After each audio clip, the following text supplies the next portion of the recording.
Tiga. Assalamualaikum warahmatullahi wabarakatuh.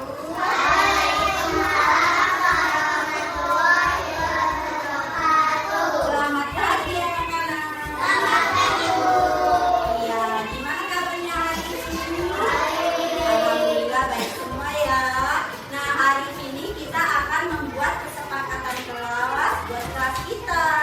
Nah, apa aja ya kira-kira kesepakatan kelas kita ya, Nak? Iya, pintar. Yang pertama tidak boleh tiduran di kelas. Yang kedua apa tadi? Ya, tidak boleh membuang sampah di kelas atau menjaga kebersihan sekolah. Apalagi tadi tidak boleh datang terlambat sekolah. Nah, itu kesepakatan kelas kita ya, Nak. Tidak boleh datang terlambat, tidak boleh tiduran di kelas dan menjaga kebersihan. Nah, jadi anak-anak harus ikutin kesepakatan kelas kita ya. Ya. Jadi mulai besok anak-anak harus semangat belajar, datangnya tidak boleh terlambat, menjaga kebersihan kelas dan tidak boleh tiduran di kelas. Ya.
Bagaimana Bapak Ibu setelah menerima penjelasan dari saya tentang ilmu yang sudah saya dapatkan dari CGP ini?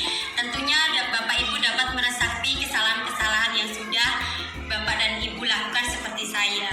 Saya tadinya hanya menuntut murid mendapatkan nilai yang bagus dan mencapai KKM atau menjadi seperti yang kita inginkan. Padahal setelah Assalamualaikum warahmatullahi wabarakatuh. Waalaikumsalam warahmatullahi wabarakatuh. Terima kasih Bapak Ibu atas waktunya. Di sini saya akan menyampaikan ilmu yang sudah saya dapat dari program CGP. Di sini saya akan menyampaikan tentang budaya positif. Nah, budaya positif itu biasanya berkaitan dengan disiplin positif. Disiplin positif di sini kebanyakan orang menghubungkan kata disiplin dengan peraturan, tata tertib yang harus dipatuhi. Nah, biasanya di dalam peraturan bila ada seseorang yang melanggar peraturan diberikan sanksi atau hukuman. Nah, setelah mempelajari budaya positif ini, peraturan akan diganti dengan kata keyakinan. Jadi, nanti keyakinan tersebut akan dilaksanakan secara bertanggung jawab sehingga tidak ada lagi hukuman ataupun sanksi yang didapatkan oleh seseorang. Nah, kenapa diganti keyakinan? Nanti Bapak Ibu akan membuat kesepakatan kelas di kelas masing-masing. Nah, itu nanti akan dijadikan keyakinan kelas masing-masing. Jadi tidak ada peraturan lagi di kelas. Contohnya seperti saya itu membuat kesepakatan kelas, murid tidak boleh datang terlambat, tidak boleh tiduran di kelas, dan harus menjaga kebersihan kelas. Nah, itu kesepakatan kelas saya yang sudah saya buat dengan murid-murid saya. Tiga. Assalamualaikum warahmatullahi wabarakatuh.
positif tadi, budaya positif terdiri dari beberapa bagian ya Bapak Ibu, yaitu yang pertama disiplin positif dan nilai-nilai kebajikan universal. Nah, nilai-nilai kebajikan universal itu apa aja? Yang pertama yaitu beriman, bertakwa kepada Tuhan Yang Maha Esa dan berakhlak mulia. Yang kedua, mandiri. Yang ketiga, bernalar kritis. Yang keempat, gotong royong. Yang kelima, berkebinekaan global. Dan yang keenam, kreatif. Nah, yang kedua, teori, motivasi, hukuman, dan penghargaan. Biasanya kita memberikan hukuman terhadap murid-murid yang melakukan kesalahan. Nah, seharusnya kita dapat menyelesaikannya nanti dengan segitiga restitusi yang akan saya jelaskan. Jadi mengetahui kenapa anak tersebut melakukan kesalahan. Yang kedua, itu biasanya kita memberikan penghargaan kepada seseorang. Jadi seseorang tidak akan melakukan perubahan karena motivasi dari dirinya sendiri, melainkan karena penghargaan yang diberikan oleh seseorang. Contohnya, biasanya anak-anak, siapa yang bisa mengerjakan ulangan ini nilainya bagus akan ibu berikan hadiah. Nah, itu biasanya anak berharap mendapatkan penghargaan dari guru, tidak termotivasi untuk mengerjakan dengan keinginan dia sendiri. Nah, yang selanjutnya yaitu mendapatkan penghargaan tadi atau berupa hadiah bisa atau penghargaan yang lain. Nah, itu salah. Ternyata kita salah selama ini menerapkan ke murid-murid. Seharusnya kita memberikan ide atau masukan kepada murid tersebut tidak hanya karena beliau mengharapkan penghargaan atau hadiah yang kita berikan ya Bapak Ibu ya. Nah, yang selanjutnya yaitu tentang keyakinan kelas. Nanti Bapak Ibu bersama anak-anak di kelas itu membuat keyakinan kelas. Nah, seperti apa keyakinan kelas yang anak-anak atau murid-murid inginkan? Nanti Bapak dan Ibu menyediakan seperti kertas origami, kemudian anak-anak menuliskan kesepakatan kelas yang nantinya akan dijadikan keyakinan kelas di kelas Bapak dan Ibu. Oke, yang selanjutnya yaitu tentang kebutuhan dasar manusia dan dunia berkualitas. Kebutuhan dasar manusia ini nanti akan saya perlihatkan dalam bentuk video. Silahkan nanti Bapak dan Ibu bisa mencermati video yang akan saya tampilkan. Salam dan bahagia, Ibu dan Bapak guru hebat. Untuk membangun budaya sekolah yang positif dengan lingkungan yang aman dan mendukung murid untuk menjadi pribadi yang berdaya, seimbang, dan bahagia, salah satu upaya yang dapat dilakukan oleh guru adalah memahami kebutuhan dasar yang mendasari perilaku murid. Pada video kali ini, kita akan membahas tentang 5 kebutuhan dasar manusia.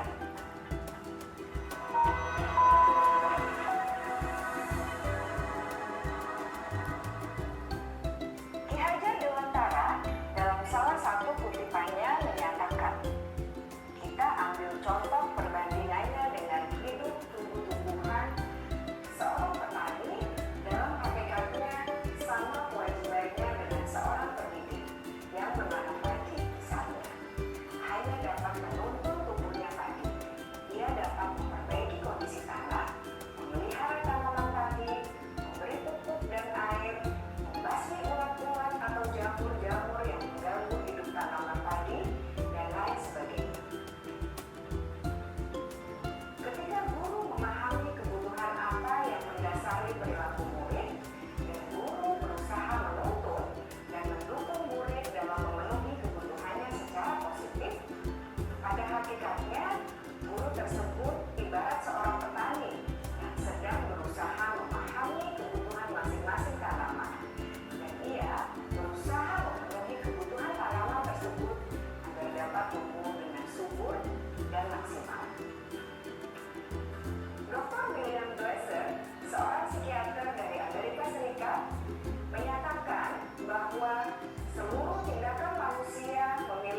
kebutuhan ini.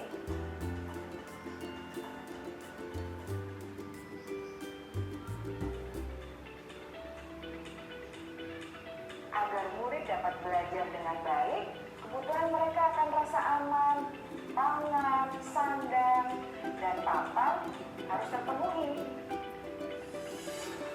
Bagaimana mungkin mereka dapat belajar dengan baik bila mereka datang ke sekolah dengan perut yang lapar atau bila rumah mereka kebanjiran?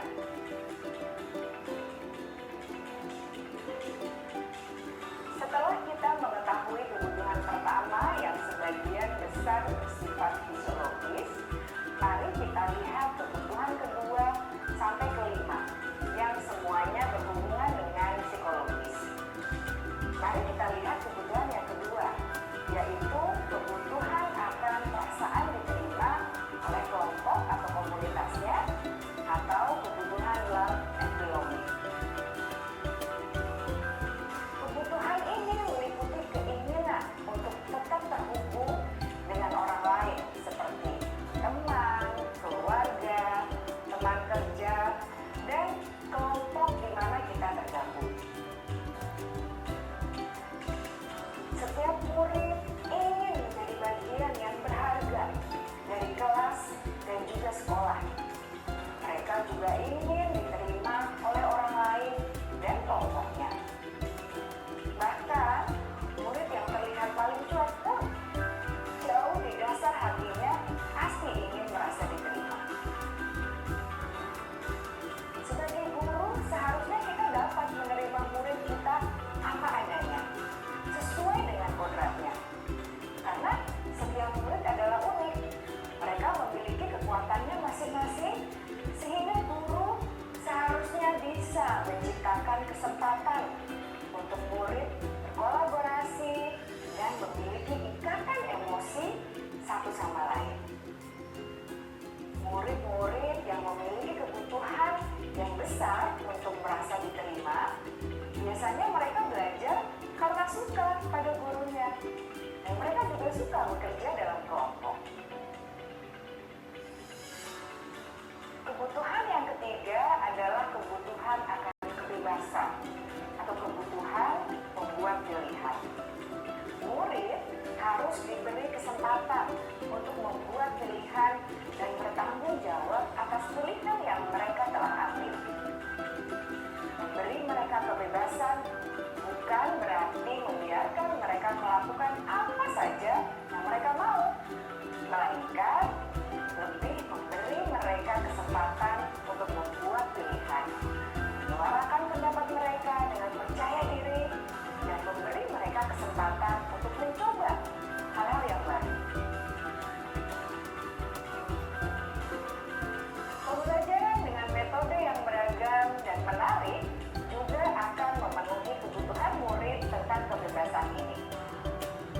Pembelajaran berdiferensiasi, di mana guru menyediakan beberapa jenis tugas yang bisa dipilih oleh murid sesuai minat mereka, sangat baik untuk mengembangkan murid menjadi lebih mandiri dan memiliki motivasi internal. Karena kebutuhan akan kebebasan pada dasarnya adalah kebutuhan untuk mandiri, memiliki otonomi, memiliki pilihan, dan mampu mengendalikan arah hidupnya sendiri.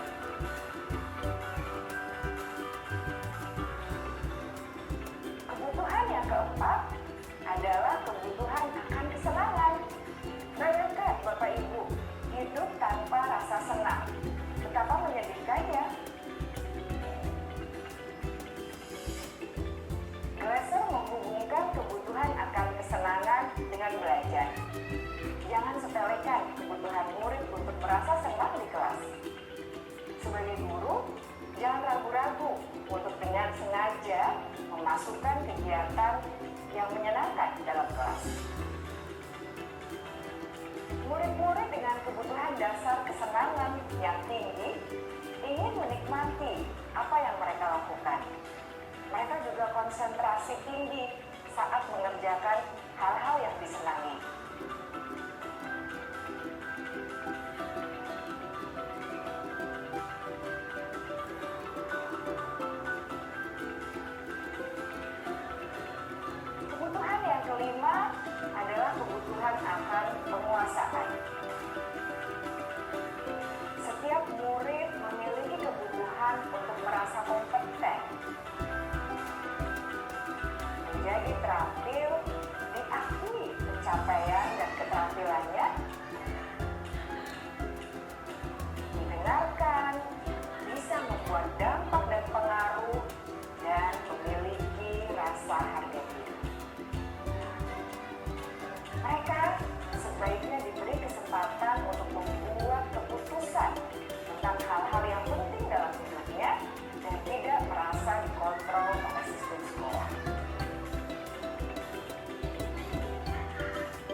Bapak Guru, sangatlah penting bagi kita untuk mengetahui kebutuhan dasar murid-murid, agar kita memahami alasan dibalik sikap dan tingkah laku mereka.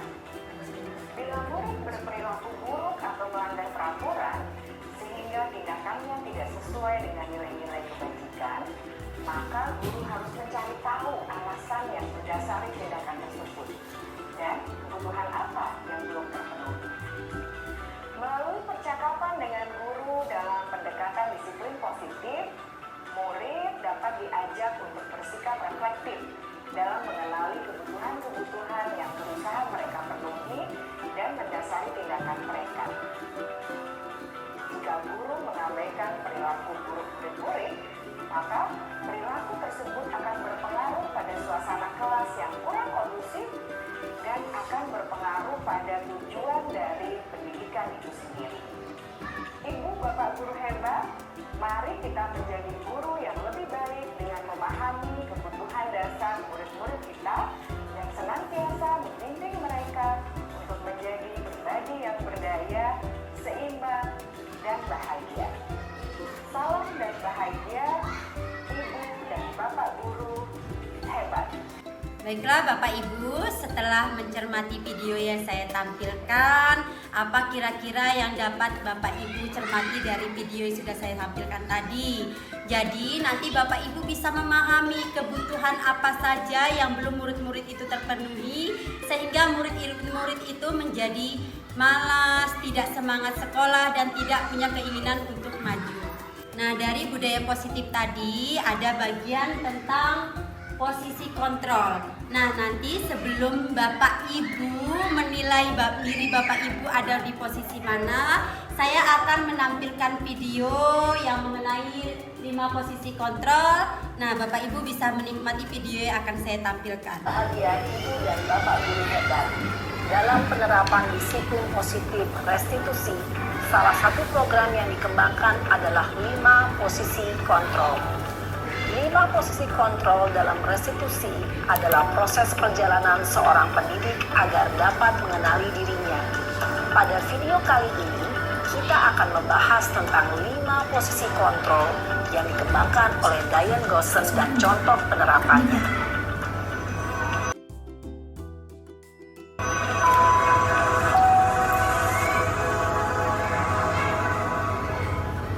5 posisi kontrol itu adalah 1. Posisi penghukum, 2. Posisi pembuat merasa bersalah, 3. Posisi teman, 4. Posisi pemantau atau monitor, dan 5. Posisi manajer. Untuk lebih memahami kelima posisi tersebut, mari kita saksikan kasus Naren yang terlambat hadir 20 menit di sekolah dan melihat bagaimana kelima posisi kontrol dalam menghadapi masalah tersebut.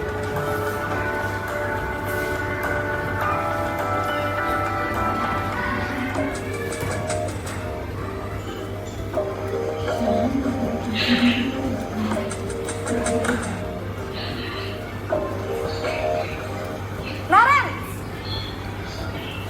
Sini kamu! Selamat pagi, Bu. Selalu terlambat. Kamu deh, pasti terlambat. Maaf, Bu. Saya... Apa? Apa coba?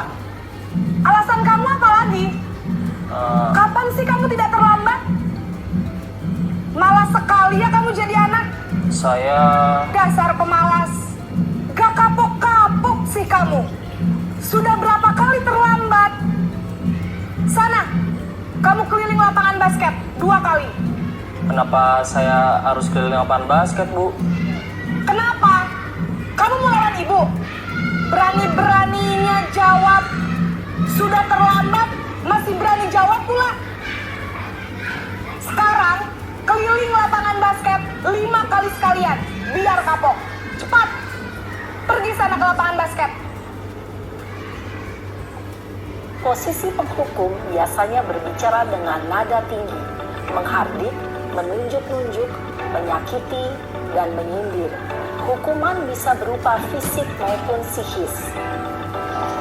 Ibu dan Bapak guru hebat, Dampak yang terjadi pada murid ketika guru berada pada posisi penghukum adalah murid cenderung akan memberontak, bahkan menyimpan dendam.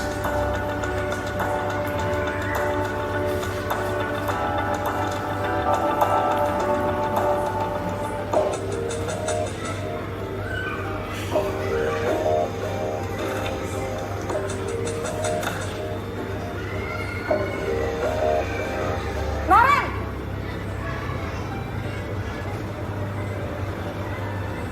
Selamat pagi, Bu.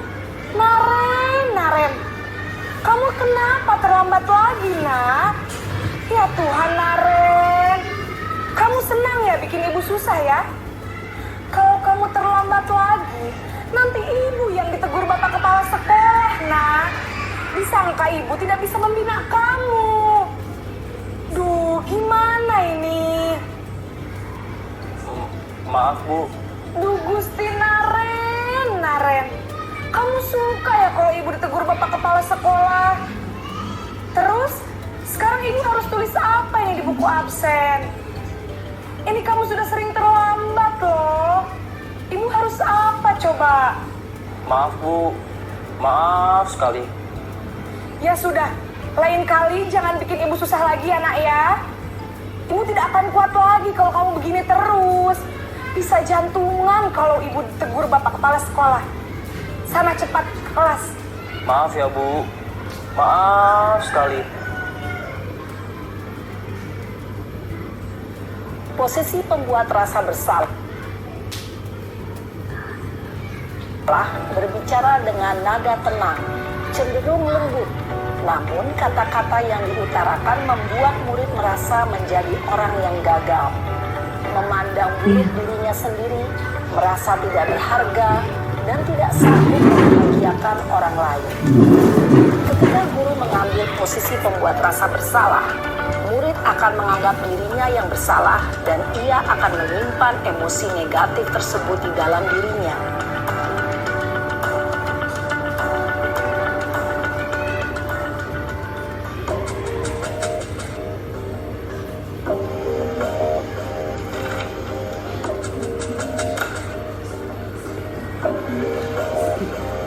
Naren!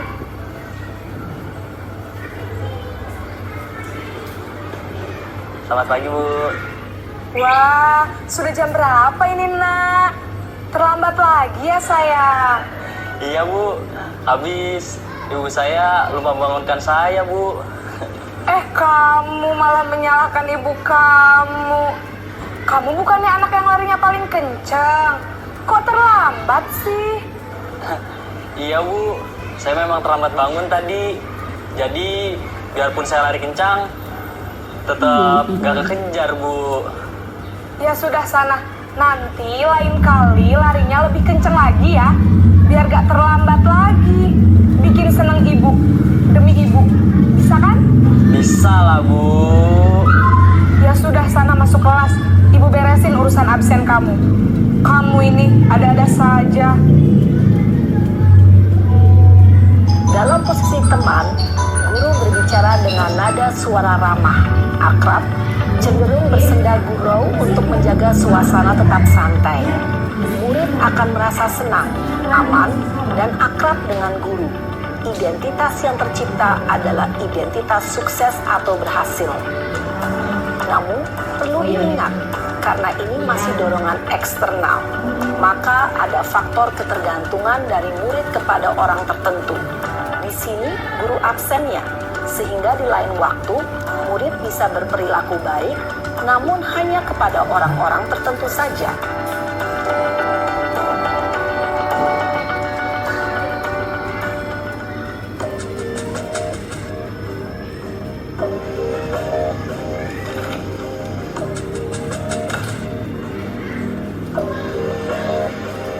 Naren!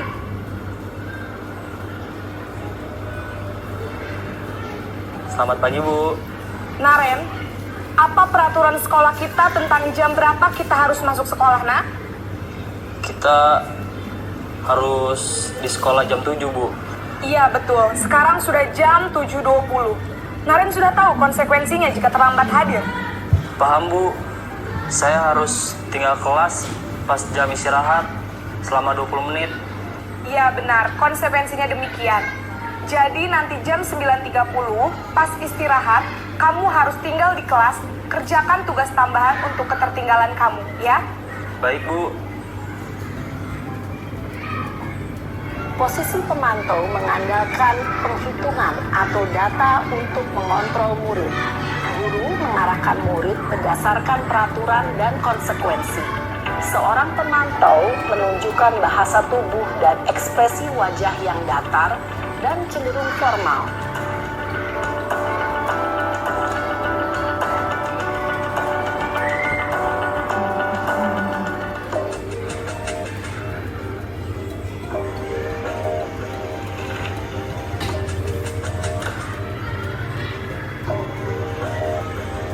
Naren!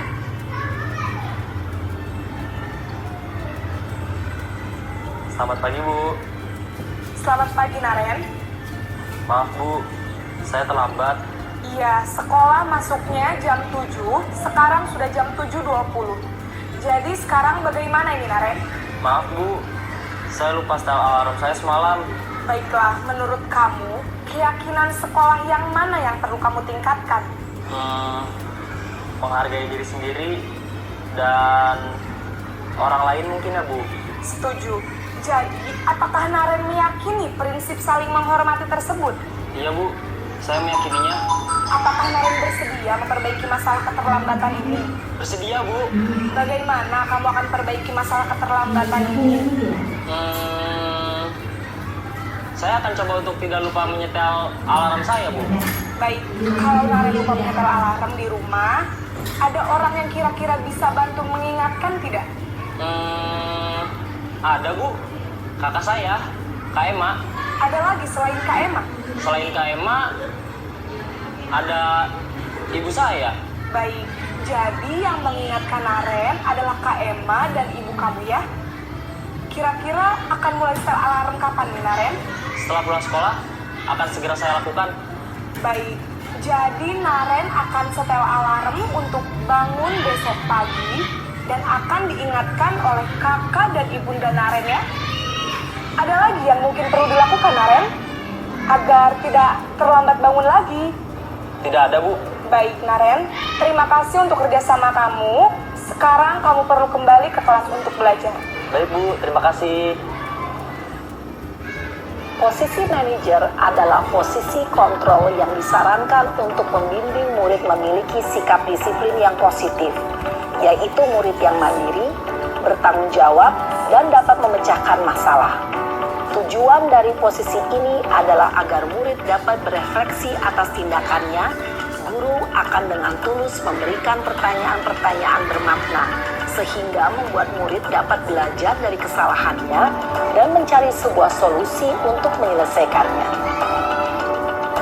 Ibu dan Bapak guru hebat, setelah mengamati adegan kelima posisi kontrol tadi, kira-kira posisi mana yang paling ideal?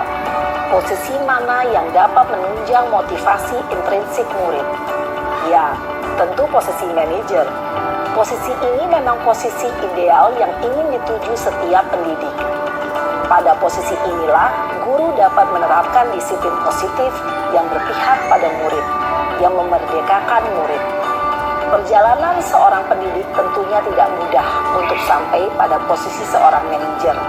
Namun, tujuan kita pasti, yaitu menciptakan murid-murid yang mandiri, merdeka, dan bertanggung jawab. Semoga penggambaran 5 posisi kontrol yang telah diperlihatkan ini dapat menjadi ajang refleksi bagi kita semua, agar dapat terus mengasah dan menerapkan disiplin positif yang memerdekakan murid. Mari terus berlatih dan bersemangat. Selamat menerapkan. Salam dan bahagia, Ibu dan Bapak guru hebat. Setelah menonton video yang saya tampilkan tadi, gimana Bapak Ibu? Nah, kira-kira ada di posisi manakah Bapak Ibu saat ini? Nah, sekarang Bapak Ibu bisa merenungi, biasanya Bapak Ibu ada posisi di bagian mana ya? Biasanya kita ada di posisi penghukum karena kita tidak bisa mengontrol emosi, sehingga biasanya kalau melihat anak-anak melakukan kesalahan atau datang terlambat ke sekolah, kita langsung memberikan hukuman tanpa menanyakan sebab dan alasan anak tersebut melakukan kesalahan. Nah, yang selanjutnya yang biasa kita lakukan yaitu posisi kontrol sebagai pemantau. Kita hanya memantau anak tersebut, apa yang anak tersebut lakukan tanpa kita mencari tahu bagaimana anak tersebut melakukan hal-hal yang tidak kita inginkan. Nah, yang selanjutnya posisi sebagai teman. Biasanya kita terhadap murid itu menganggap kita sebagai teman, tapi itu kurang baik juga ya Bapak Ibu ya. Sebenarnya posisi yang paling utama sebagai guru itu posisi yang paling terpenting itu adalah posisi manajer. Di mana posisi manajer itu kita menanyakan dulu anak-anak yang melakukan kesalahan itu disebabkan karena apa dan alasan sehingga anak itu melakukan kesalahan tersebut. Nah, kita nanti akan membahas tentang segitiga restitusi setelah ini. Nah, nanti Bapak Ibu juga akan memahami bagaimana cara menyelesaikan masalah terhadap anak-anak tersebut. Setelah mencermati video tentang 5 posisi kontrol, tadi kan saya sudah menjelaskan ke Bapak Ibu cara menyelesaikan masalah dengan segitiga restitusi.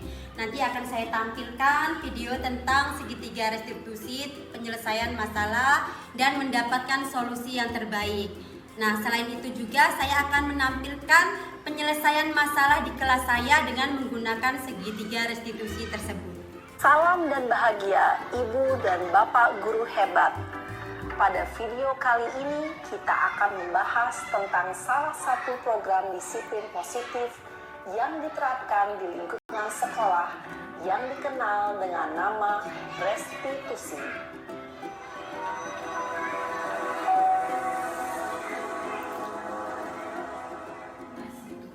Restitusi dikembangkan oleh pakar pendidikan Diane Gosling, berlandaskan pada teori kontrol Dr. William Glasser. Segitiga restitusi adalah suatu proses dialog yang dijalankan oleh guru atau orang tua agar dapat menghasilkan murid yang mandiri dan bertanggung jawab. Pada saat guru di posisi manajer, aspek yang dikembangkan pada murid adalah motivasi intrinsik, sehingga penanaman nilai-nilai kebajikan dapat tumbuh dan berkembang menjadi suatu kebiasaan positif yang akhirnya membentuk karakter murid.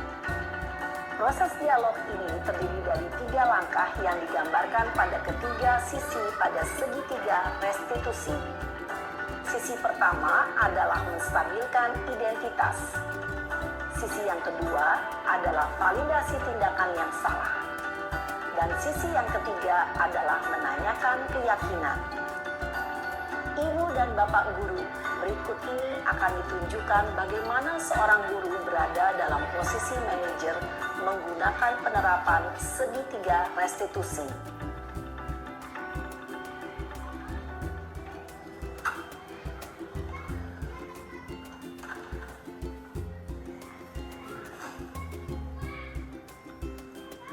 Siang Sarah.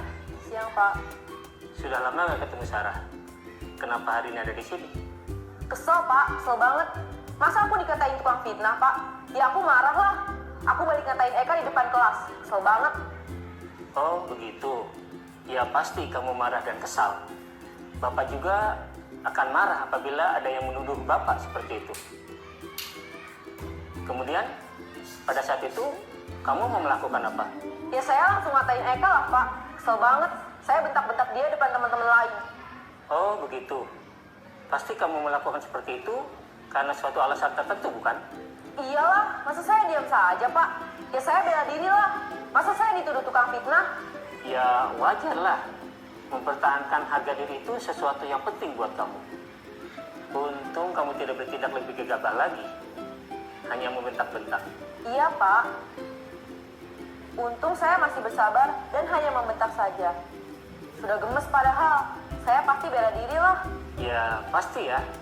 Tapi kamu memilih untuk tetap bertahan dan bersabar. Kamu memilih untuk tidak berbuat lebih parah lagi bukan? Iya. Nah, Sekarang coba kita lihat lagi tindakan kamu yang bentak-bentak Eka di kelas. Tindakan kamu itu kira-kira sesuai dengan keyakinan kelas atau prinsip kamu tidak? Enggak lah, Pak. Capek, Pak, jadi pemarah.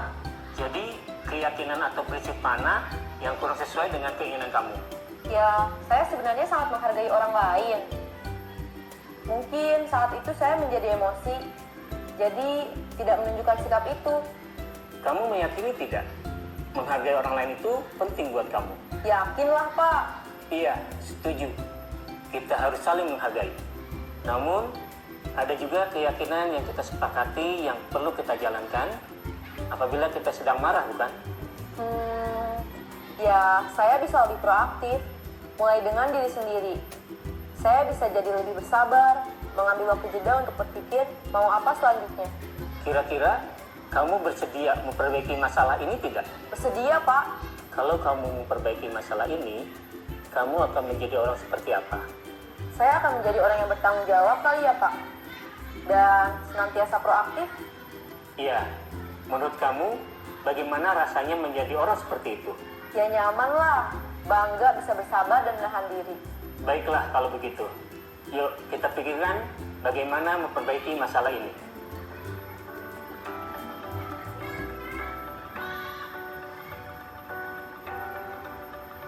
Ibu dan Bapak guru hebat, baru saja kita menyaksikan contoh bagaimana seorang guru berada dalam posisi manajer menggunakan penerapan segitiga restitusi. Mari kita bahas satu persatu.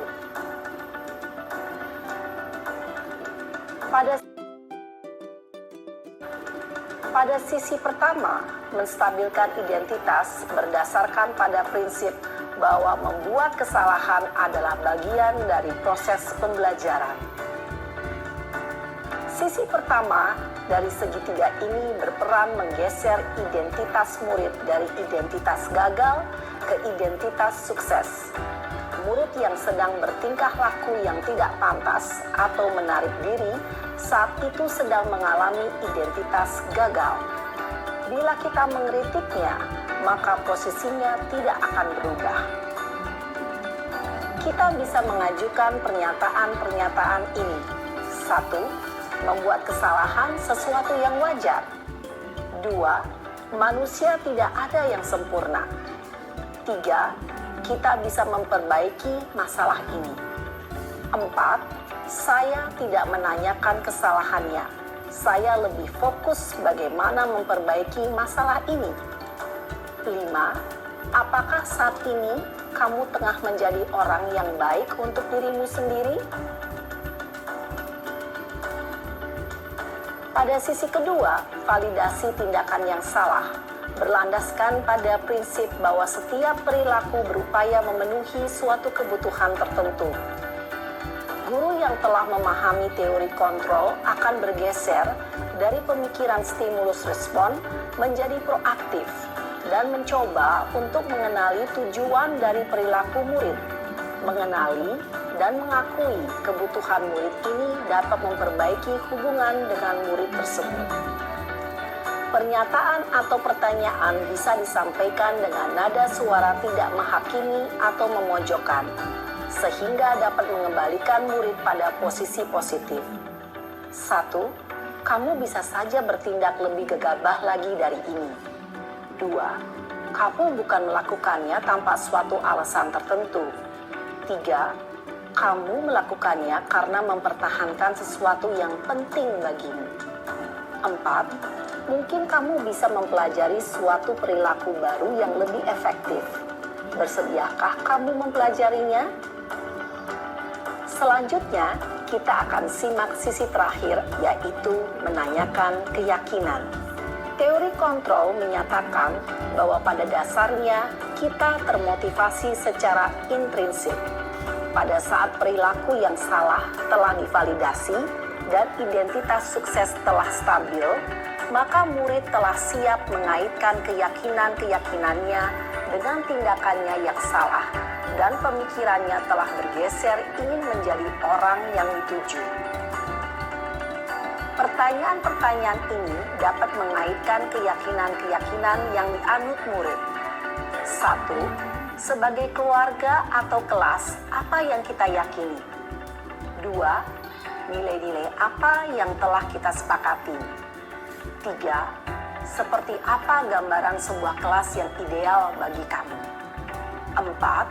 Kamu ingin menjadi orang seperti apa?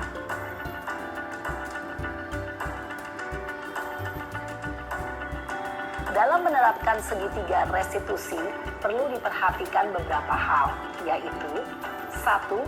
Perilaku yang salah perlu dikaitkan dengan nilai-nilai atau keyakinan-keyakinan yang telah disepakati atau dituju. 2. Kesediaan orang yang melakukan kesalahan untuk memperbaiki masalah. 3. Pemecahan masalah sebisa mungkin relevan atau memiliki hubungan dengan masalah yang ada. 4. Usaha. Perlu adanya suatu usaha perbaikan dari pihak yang berbuat kesalahan. 5. Waktu. Perlu didedikasikan waktu dari pihak yang berbuat kesalahan. Tanyakan kapan akan mulai diberlakukan usaha untuk memperbaiki masalah. Dengan memahami struktur penerapan segitiga restitusi, diharapkan guru dapat menerapkan posisinya sebagai manajer dengan mengajukan pertanyaan-pertanyaan bermakna yang dapat membuat murid menjadi lebih percaya diri, bertanggung jawab, dan mandiri.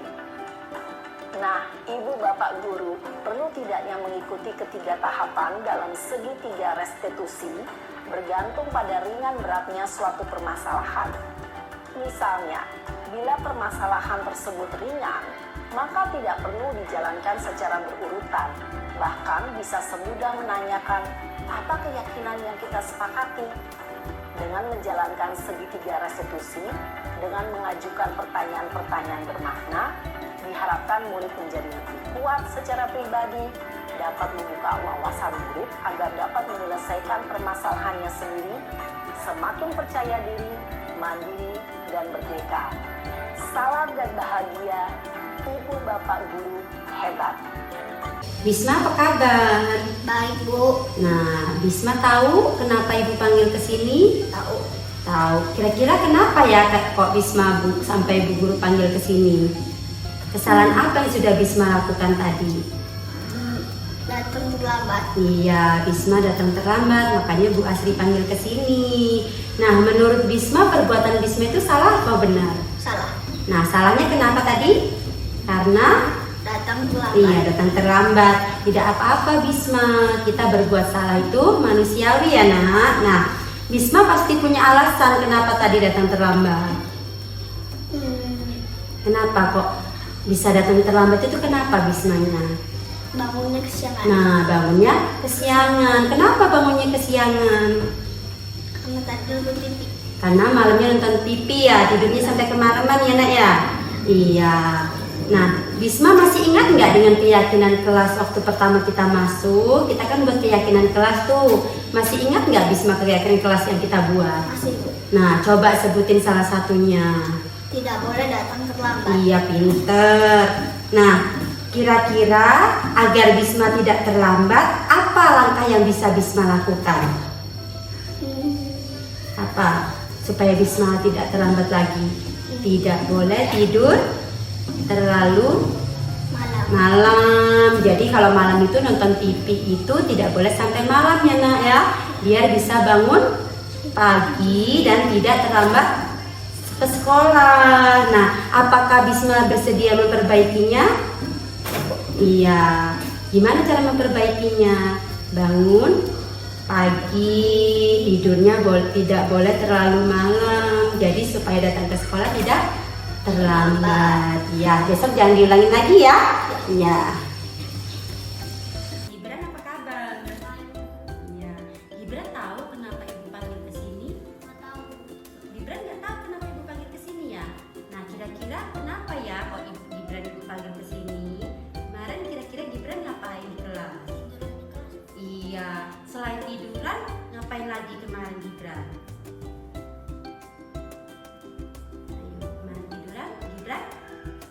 Tidak semangat? Iya, tidak semangat belajar. Kenapa Gibran kok tidak semangat belajar dan tiduran di kelas?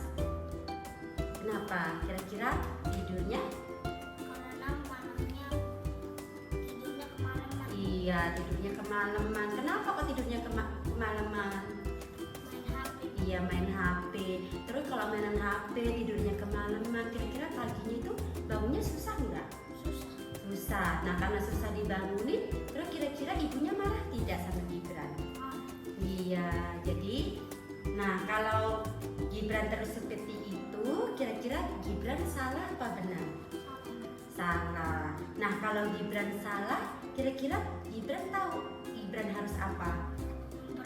Iya, pinter. Terus apa akibatnya kalau Gibran tiduran di kelas, tidak semangat belajar? Apa akibatnya? Pelajaran. Iya, terus apa lagi? Tidak dapat? Dapat nilai. Iya, benar sekali Gibran. Gibran masih ingat dengan keyakinan kelas yang sudah kita buat? Ingat. Coba sebutin salah satu contohnya. Tidak boleh tiduran di kelas. Iya, tidak boleh tiduran di kelas. Agar Gibran tidak tiduran di kelas dan tidak ketinggalan pelajaran, apa yang bisa Gibran lakukan untuk memperbaikinya? Tidak tidur? Tidur di kelas lagi. Iya, malam tidak boleh tidurnya, tidak boleh kemalaman. Terus tidak boleh apa lagi tadi? Tidak boleh main HP. Iya, tidak boleh main HP. Jadi mulai sekarang Gibran tidurnya jangan terlalu malam, tidak boleh main HP dan harus tetap semangat belajar.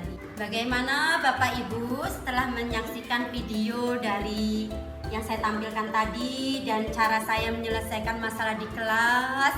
Itu biasanya nanti anak-anak akan lebih bertanggung jawab terhadap kesalahan yang mereka buat. Jadi kita tidak lagi memberikan hukuman terhadap anak-anak yang melakukan kesalahan, karena dengan memberikan hukuman biasanya anak-anak itu akan lebih kurang percaya diri. Berarti kita sudah gagal dalam menumbuhkan karakter pada murid tersebut. Jadi kita gagal dalam menumbuhkan pendidikan karakter pada anak-anak ya.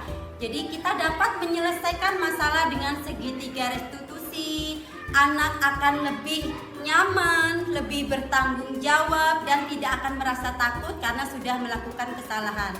Karena setiap manusia, ibu dan bapak, itu pasti akan melakukan kesalahan. Karena kesalahan yang sudah kita buat itu biasanya manusiawi. Karena sebagai manusia kita tidak luput dari kesalahan. Berapa aja nilai kita kasih, yang penting dalam proses ini nyambung antara yang dilakukan. Jadi kita jadi guru yang dirindukan, anak tumbuh potensinya sesuai dengan keadaan zaman. Iya, benar. Karena memang sekarang teknologi semakin berkembang. Jadi apabila kita tidak mengikuti teknologi ya kita akan ketinggalan zaman. Tapi kita tetap di norma-norma yang masih. Kita boleh marah anak bawa HP, tapi boleh senang anak bawa HP gitu. Ada tempat-tempatnya. Marahnya kan karena dipakai main. Tapi kalau ayo belajar, ayo anak-anak pakai belajar, artinya kita tidak marah dengan HP gitu ya. Mungkin itu yang bisa kami sampaikan dari materi yang memang kami dapat dari CGP modul 1.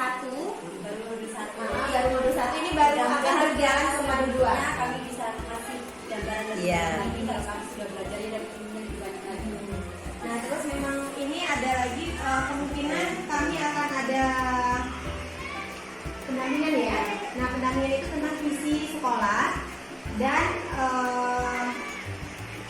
yang sekolah bukan visi yang seperti kemarin-kemarin. Itu visi itu kita buat sesuai dengan keadaan kita dan pencapaian yang kita inginkan dari murid itu seperti apa.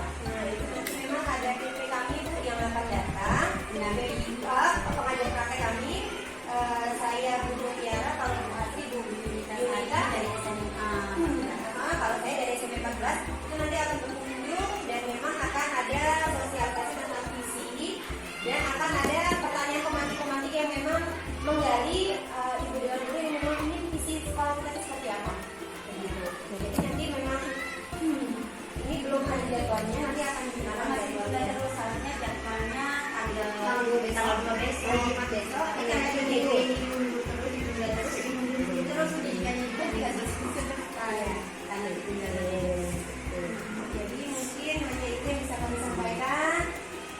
Kurang lebih kami masih belajar, mohon bimbingannya juga apabila kami memang ada permasalahan kelas mungkin pengalaman ibu bapak guru yang memang mungkin lebih banyak dibanding kami, mungkin kami nanti akan bisa saling berkolaborasi, ya, saling berkolaborasi dan meminta saran apabila memang pemecahan masalah ini seperti apa.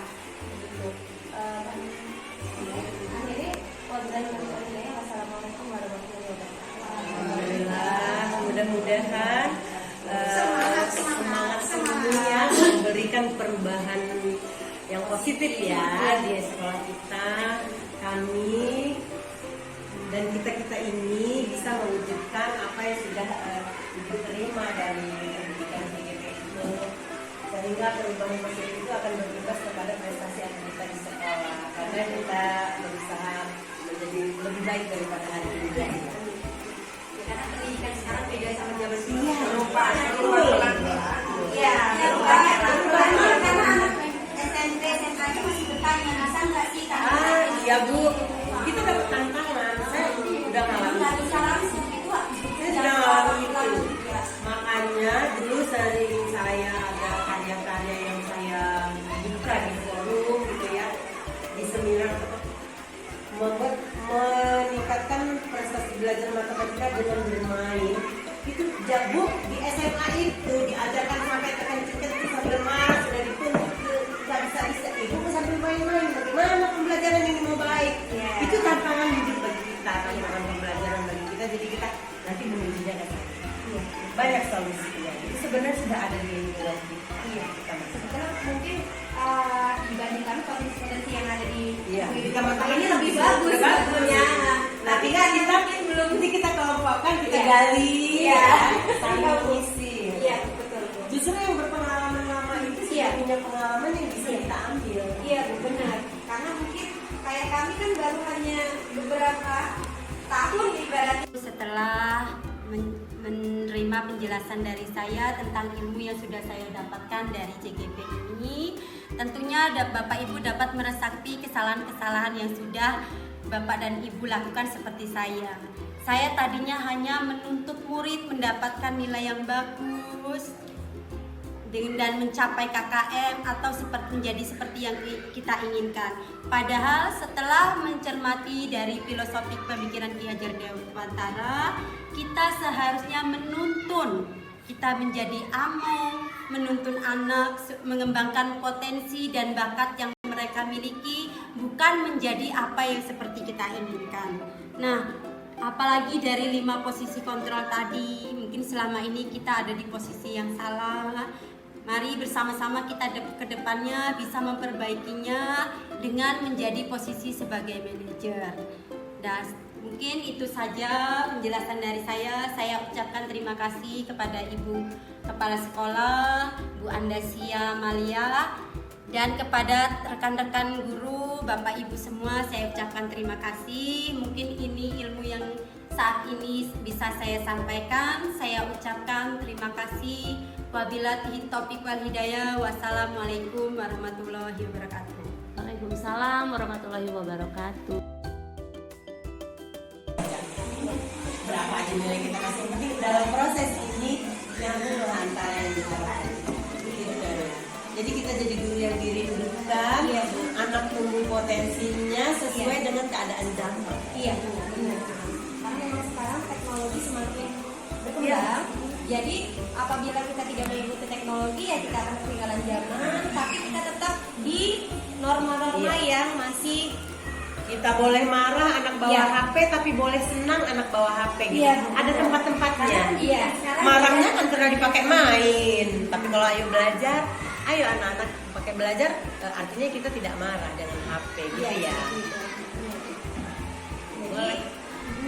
Mungkin itu yang bisa kami sampaikan dari materi yang memang kami dapat dari CGP modul 1.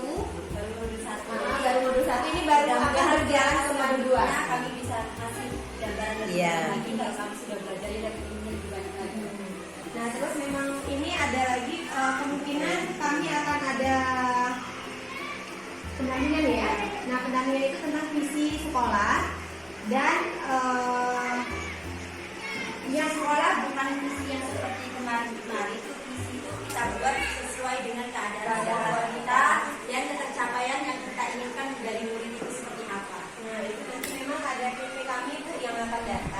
Nah, dari pengajar praktek kami, saya Bu Tiara, kalau Bu Asri, Bu Yunita saya dari SMA. Kalau saya dari SMA 14, itu nanti akan berkunjung dan memang akan ada sosialisasi tentang visi dan akan ada pertanyaan pemantik-pemantik yang memang menggali ibu dewan guru yang memang ini visi sekolah kita seperti apa. Begitu. Jadi nanti memang ini belum ada jadwalnya, nanti akan digunakan jadwalnya. Misalnya jadwalnya tanggal 2 besok, kita ada GP terus pendidikannya juga dikasih untuk saya. Jadi mungkin hanya itu yang bisa kami sampaikan. Kurang lebih kami masih belajar, mohon bimbingannya juga apabila kami memang ada permasalahan nanti di kelas, mungkin pengalaman ibu bapak ibu yang memang mungkin lebih banyak dibanding kami, mungkin kami nanti akan bisa saling berkolaborasi, ya, saling berkolaborasi dan meminta saran apabila memang kemunculan masalah ini seperti apa. Begitu. Jadi, wassalamualaikum warahmatullahi wabarakatuh. Alhamdulillah, mudah-mudahan semangat semuanya memberikan perubahan yang positif ya di sekolah kita. Kami dan kita ini bisa mewujudkan apa yang sudah Ibu terima dari pendidikan CGP itu, sehingga perubahan positif itu akan berimbas kepada prestasi anak kita di sekolah, karena kita berusaha menjadi lebih baik daripada hari ini. Karena pendidikan sekarang beda sama zaman dulu. Iya, Perubahannya karena anak SMP, SMA aja masih bertanya, masa nggak sih? Iya Bu, kita dapat tantangan. Saya udah ngalamin. Nggak bisa langsung itu. Saya sudah ngalamin itu. Makanya dulu sering saya ada karya-karya yang saya buka di forum gitu ya, di seminar membuat meningkatkan prestasi belajar matematika dengan bermain. Itu jago di SMA itu diajarkan sampai tekan-tekan itu sambil marah, sudah dituntut nggak bisa ibu sambil main-main. Bagaimana pembelajaran ini mau baik? Itu tantangan hidup bagi kita, tantangan pembelajaran bagi kita. Jadi kita nanti menunjuknya ke sana. Banyak solusinya. Itu sebenarnya sudah ada di lingkungan kita. Sebenarnya mungkin dibandingkan potensi yang ada di kita makanya ini lebih bagus sebetulnya. Nanti kita belum nanti kita kelompokkan, kita gali, sama isi. Iya, betul. Justru yang berpengalaman lama itu sih punya pengalaman yang bisa kita ambil. Iya, benar. Karena mungkin kayak kami kan baru hanya beberapa Contoh menyelesaikan masalah murid dengan segitiga restitusi yang sudah saya lakukan dengan murid-murid saya. Gibran apa kabar? Iya. Gibran tahu kenapa ibu panggil ke sini? Nggak tahu. Gibran nggak tahu kenapa ibu panggil ke sini ya? Nah, kira-kira kenapa ya kok Gibran ibu panggil ke sini? Kemarin kira-kira Gibran ngapain di kelas? Tiduran di kelas. Iya, selain tiduran, ngapain lagi kemarin Gibran? Kemarin tiduran, Gibran? Tidak semangat? Iya, tidak semangat belajar. Ya. Bisma apa kabar? Baik, Bu. Nah, Bisma tahu kenapa ibu panggil ke sini? Tahu. Tahu. Kira-kira kenapa ya kok Bisma sampai ibu guru panggil ke sini? Kesalahan apa yang sudah Bisma lakukan tadi? Datang terlambat. Iya, Bisma datang terlambat, makanya Bu Asri panggil ke sini. Nah, menurut Bisma perbuatan Bisma itu salah atau benar? Salah. Nah, salahnya kenapa tadi? Karena Datang terlambat. iya datang. Assalamualaikum warahmatullahi wabarakatuh. Yang terhormat Bapak Ibu Dewan Guru SD Negeri 1 Pinang Jaya, dan yang Ibu cintai serta Ibu banggakan murid-murid SD Negeri 1 Pinang Jaya. Pertama-tama marilah kita panjatkan puji syukur atas kehadiran Allah Subhanahu wa taala, karena pagi hari ini kita masih diberi kesehatan sehingga kita dapat melaksanakan acara rutin kita, yaitu upacara bendera. Mungkin di sini tidak banyak yang akan Ibu sampaikan. Ibu akan menyampaikan sedikit tentang budaya positif, yaitu dalam bentuk disiplin positif. Nah, disiplin positif itu bisa dimulai dari diri kita sendiri dulu nak, baru menerapkannya kepada orang lain. Nah, contohnya salah satu dari disiplin positif pada diri yaitu bila kita melihat sampah atau kita memegang sampah setelah makan jajan, itu ada baiknya kita tahan dulu atau kita simpen dulu di dalam kantong celana atau baju sebelum kita menemukan kotak sampah. Nah, jadi nanti setelah anak-anak sudah menemukan kotak sampah, baru sampah tersebut dibuang di kotak sampah. Jadi kalau selagi belum menemukan kotak sampah, ada baiknya seperti tadi nak, ditaruh di kantong baju atau ditaruh di kantong celana terlebih dahulu. Nah, walaupun di sini masa pandemi sudah berlalu, tapi ada baiknya kita tetap menjaga protokol kesehatan ya nak ya, yaitu salah satunya dengan cara memakai masker. Di sini ibu lihat masih ada beberapa anak yang tidak memakai masker. Jadi ibu minta tolong dengan kesadaran disiplin yang ada pada diri sendiri. Dari sekarang anak-anak biasakan untuk memakai masker demi menjaga kesehatan diri sendiri dan orang lain. Nah, dari hal-hal kecil itulah nantinya anak-anak akan terbiasa menerapkan disiplin positif pada diri sendiri dan orang lain, ya nak. Nah, selain itu di sini ibu sudah melihat petugas upacaranya sudah menjalankan tugasnya dengan baik. Nah, itu termasuk juga sudah menerapkan disiplin positif dalam diri sendiri ya nak. Nah, sudah bertanggung jawab melaksanakan tugasnya dengan baik dan menjalankannya dengan baik. Nah, mungkin itu saja yang dapat ibu sampaikan. Ibu akhiri. Wabillahi taufiq wal hidayah. Wassalamualaikum warahmatullahi wabarakatuh.